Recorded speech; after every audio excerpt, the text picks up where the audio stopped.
નમસ્કાર મિત્રો આપની સાથે હું છું પેનલગીરી ગોસ્વામી। દેશ અને દુનિયાના તાજા સમાચારો। રાજ્યના તાપમાનમાં 2 થી 3 ડિગ્રીનો થશે વધારો। હવામાન વિભાગની આગાહી મુજબ આજથી ગુજરાતમાં ગરમીમાં વધારો થશે। રાજ્યના અનેક વિસ્તારોમાં તાપમાન 2 થી 3 ડિગ્રી સુધી વધવાની શક્યતા છે। હવે વરસાદની શક્યતા ધીમે ધીમે ઓછી થઈ રહી છે। વેસ્ટર્ન ડિસ્ટર્બન્સ સક્રિય હોવાથી વાતાવરણ ધૂંધળું રહી શકે છે। આજે અમદાવાદ સહિત વિસ્તારોમાં વાદળછાયું વાતાવરણ રહેવાની શક્યતા રહેલી છે। એક સપ્તાહ બાદ વાતાવરણ પલટાશે અને ગરમીમાં ફરીથી રાહત પણ મળવાની છે। અન્ય મહત્વના સમાચારની વાત કરીએ તો ઈરાને કરી છે મોટી જાહેરાત। ઈરાને જણાવ્યું છે કે વિદેશી જહાજો તેની પરવાનગી સાથે હોર્મુઝ સ્ટ્રેટમાંથી પસાર થઈ શકે છે। આ વાત IMOમાં ઈરાનના પ્રતિનિધિ અલી મોસ્વીએ કહી છે। બ્રિટનમાં ઈરાનના રાજદૂત અલી મોસ્વીએ મેહર ન્યૂઝ એજન્સીને જણાવ્યું હતું કે આંતરરાષ્ટ્રીય નિયમો સાથે ઈરાની સાર્વભૌમત્વ અને અધિકારોનું સન્માન પણ જરૂરી છે। તેમણે કહ્યું છે કે ઈરાન દરિયાઈ સુરક્ષા વધારવા અને નાવિકોની સુરક્ષા માટે IMO તેમજ અન્ય દેશો સાથે સહયોગ કરવા માટે તૈયાર છે। અન્ય મહત્વના સમાચારની વાત કરીએ તો ઈરાનની મિસાઇલ ફેક્ટરી તબાહ। અમેરિકાએ દાવો કર્યો છે કે તેણે આ મહિનાની શરૂઆતમાં ઈરાનની એક મિસાઇલ ફેક્ટરીને તબાહ કરી દીધી છે। US સેન્ટ્રલ કમાન્ડ અનુસાર આ સ્થળ કુહે બરજમાલી મિસાઇલ એસેમ્બલી ફેસિલિટી છે, જે તેહરાનના દક્ષિણ પૂર્વમાં પહાડી વિસ્તારમાં આવેલી છે। અહીં નાની અને મધ્યમ અંતરની બેલિસ્ટિક મિસાઇલ બનાવવામાં આવી રહી હતી। અમેરિકાએ હુમલા પહેલા અને પછીથી સેટેલાઇટ તસવીરો પણ જારી કરી છે। અન્ય મહત્વના સમાચારની વાત કરીએ તો સુરતમાં દારૂની હેરાફેરીનો નવો કિમિયો પકડાયો છે। સુરત ક્રાઇમ બ્રાન્ચે તરબૂચની આડમાં વિદેશી દારૂની હેરાફેરીનો નવો કિમિયો પકડી પાડ્યો છે। પૂર્ણા કંગારુ સર્કલ પાસે બોલેરો પિકઅપ વાનમાં તરબૂચના જથ્થા નીચે છુપાવેલી દારૂ અને બિયરની પેટીઓ ઝડપાઈ ગઈ છે। પોલીસે કુલ 8.48 લાખનો મુદ્દામાલ જપ્ત કર્યો છે। આરોપી રાજુ ઉર્ફે લોહાની ધરપકડ કરી છે। બાતમીના આધારે કરાયેલા ઓપરેશનથી દારૂ માફિયાના મનસુબા પર પાણી ફરી વળ્યું છે। અન્ય મહત્વના સમાચારની વાત કરીએ તો TCSમાં કામ કરતા સાવકા પિતાનું 6 વર્ષની દીકરી ઉપર દુષ્કર્મ। અમદાવાદના કૃષ્ણનગર વિસ્તારમાં સાવકા પિતાએ ઘરમાં જ 6 વર્ષની સગીરા સાથે દુષ્કર્મ આચર્યું હોવાની શરમજનક ઘટના સામે આવી છે। માતા બેડરૂમની ગેલેરીમાં કપડાં સુકા ગઈ ત્યારે આરોપીએ બાળકી પર અત્યાચાર કર્યો। બાળકીની ચીસો સાંભળીને માતા દોડી આવી અને તેને બચાવી। માતાએ તાત્કાલિક પોલીસને જાણ કરતા કૃષ્ણનગર પોલીસે આરોપી સાવકા પિતાની ધરપકડ કરી છે। અન્ય મહત્વના સમાચારની વાત કરીએ તો LPG તેલ સંકટ, PM મોદીનો મોટો આદેશ। PM મોદી તેમના વરિષ્ઠ મંત્રીઓ સાથે બેઠક કરી રહ્યા છે।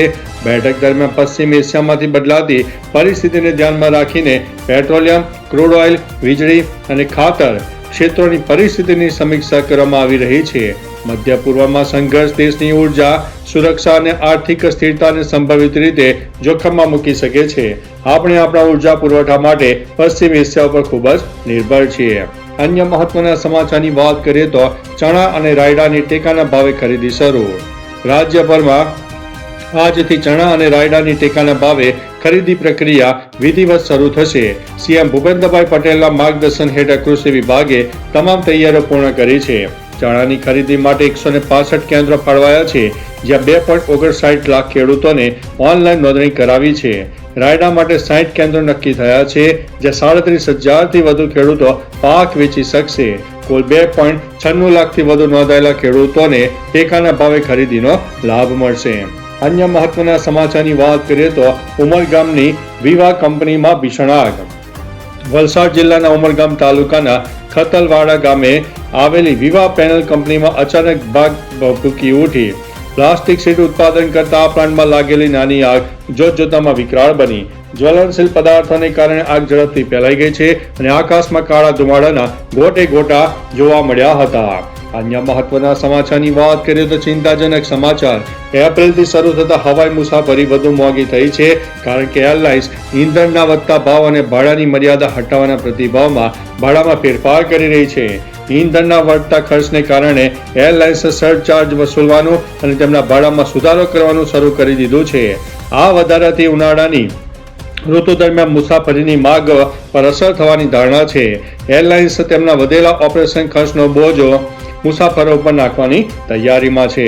અન્ય મહત્વના સમાચારની વાત કરીએ તો તુર્કીના વિદેશ મંત્રીએ ઈરાન યુદ્ધ રોકવા માટે અનેક દેશો સાથે વાત કરી.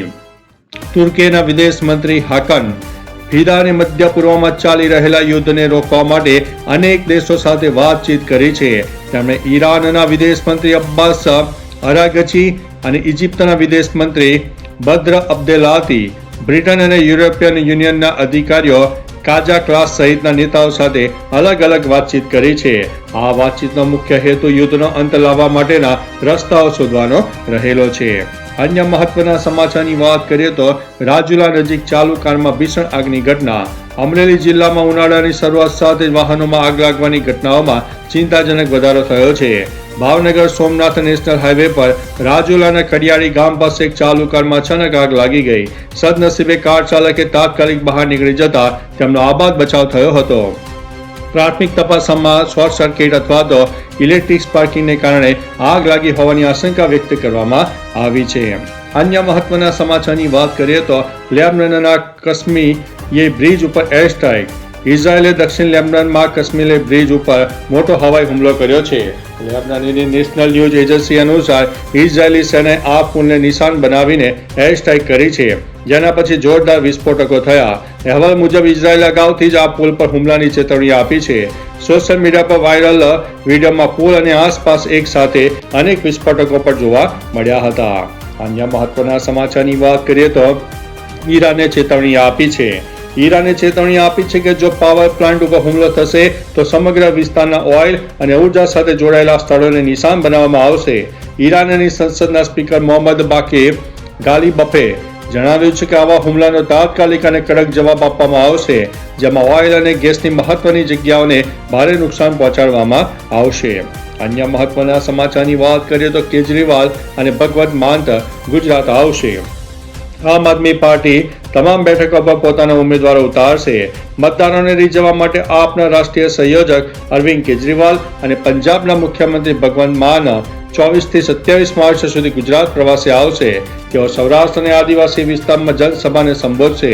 25 માર્ચે અમરેલીમાં, 26 માર્ચે જામનગરમાં ખેડૂતો મુદ્દે વિજય વિશ્વાસ સભા અને 27 માર્ચે દાહોદમાં આદિવાસી સમાજ માટે જનસભાનું આયોજન છે. અન્ય મહત્વના સમાચારની વાત કરીએ તો ચોટીલા ડુંગરની છઠ્ઠી પરિક્રમા સંપન્ન. ચોટીલા ડુંગરની છઠ્ઠી પરિક્રમા સફળતાપૂર્વક સંપન્ન થઈ ગઈ છે. આ પરિક્રમામાં અંદાજિત 1.5 લાખ શ્રદ્ધાળુઓએ ભાગ લઈને ઇતિહાસ રચ્યો છે. ધર્મ જાગરણ સમન્વય સૌરાષ્ટ્ર પ્રાંત એટલે કે RSS દ્વારા પ્રેરિત આ પરિક્રમા દરમિયાન ડુંગર તળેટીમાં આવેલા પ્રસિદ્ધ નવગ્રહ મંદિરમાં એક ભવ્ય ધર્મસભાનું આયોજન કરવામાં આવ્યું. પરિક્રમાના પ્રારંભે ડુંગર તળેટીમાં આવેલા પ્રસિદ્ધ નવગ્રહ મંદિરમાં એક ધર્મસભાનું જોરદાર આયોજન કરવામાં આવી ગયું. અન્ય મહત્વના સમાચારની વાત કરીએ તો LPG કટોકટી પર મોટો નિર્ણય. ઈરાનમાં સંઘર્ષને કારણે ગેસ કટોકટીનો સામનો કરી રહેલા દેશના તમામ રાજ્યોને આજથી થોડી રાહત મળશે. કેન્દ્રએ આજથી તમામ રાજ્યોને 20% વધુ ગેસ ફાળવવાના નિર્દેશો જારી કર્યા છે. આ વધારા સાથે રાજ્યોને મળતો કુલ ગેસ પુરવઠો કટોકટી પહેલાના સ્તરના 50% સુધી પહોંચી જશે, જે આંકડો અગાઉ ફક્ત 25 થી 30%ની આસપાસ હતો. આ વધેલા પુરવઠા હેઠળ રેસ્ટોરાં, ઢાબા, હોટલ અને ઔદ્યોગિક કેન્ટીનને પ્રાથમિકતા આપવામાં આવશે. અન્ય મહત્વના સમાચારની વાત કરીએ તો હોર્મુઝ સ્ટ્રેટ ખોલવા પર ટ્રમ્પ સ્ટારમરની વાતચીત. અમેરિકી રાષ્ટ્રપતિ ડોનાલ્ડ ટ્રમ્પ અને બ્રિટનના વડાપ્રધાન કીર સ્ટારમર વચ્ચે હોર્મુઝ સ્ટ્રેટને ફરી ખોલવા અંગે વાતચીત થઈ છે. બ્રિટનના પીએમ ઓફિસના જણાવ્યા અનુસાર બંને નેતાઓ વૈશ્વિક શિપિંગ અને એનર્જી સપ્લાયને સામાન્ય બનાવવા માટે આને જરૂરી ગણાવ્યું છે. નિવેદનમાં કહેવાયું છે કે હોર્મુઝને ખોલવું ગ્લોબલ એનર્જી માર્કેટમાં સ્થિરતા માટે અત્યંત મહત્વપૂર્ણ રહેલું છે. અન્ય મહત્વના સમાચારની વાત કરીએ તો JEE મુખ્ય સત્ર 2 ની પરીક્ષાઓ 2 એપ્રિલથી શરૂ થશે. NTA અને JEE મુખ્ય 2026ની પરીક્ષાના અંતિમ તબક્કા માટેનું સમયપત્રક જાહેર કરાયું છે. આ પરીક્ષાઓ 2 એપ્રિલથી 8 એપ્રિલ દરમિયાન યોજાવાની છે. NTA CT ઇન્ટિમેશન સ્લિપ જારી કરી છે કે જેથી ઉમેદવારો તેમનું પરીક્ષા કેન્દ્ર ક્યાં સ્થિત છે તે અગાઉથી ખબર પડી શકે. આ સ્લિપ વેબસાઇટ પરથી એપ્લિકેશન નંબર, પાસવર્ડ અને સુરક્ષા પિન દાખલ કરીને ડાઉનલોડ કરી શકાય છે. અન્ય મહત્વના સમાચારની વાત કરીએ તો લ્યો બોલો, મેચમાં દર્શકોને જ એન્ટ્રી નહીં. પાકિસ્તાને ખર્ચ ઘટાડવાના અભિયાન હેઠળ PSL 2026માં દર્શકોને સ્ટેડિયમમાંથી પ્રવેશ મળશે નહીં. ટુર્નામેન્ટની તમામ મેચો માત્ર લાહોર અને કરાચીમાં રમાશે. 26 માર્ચથી શરૂ થનારી લીગની ઓપનિંગ સેરેમની પણ રદ કરવામાં આવી છે. પાકિસ્તાન ક્રિકેટ બોર્ડના ચેરમેન મોહસિન નકવીએ જણાવ્યું છે કે આ નિર્ણય વડાપ્રધાન અને સુરક્ષા એજન્સીઓ સાથે ચર્ચા બાદ લેવામાં આવ્યો છે.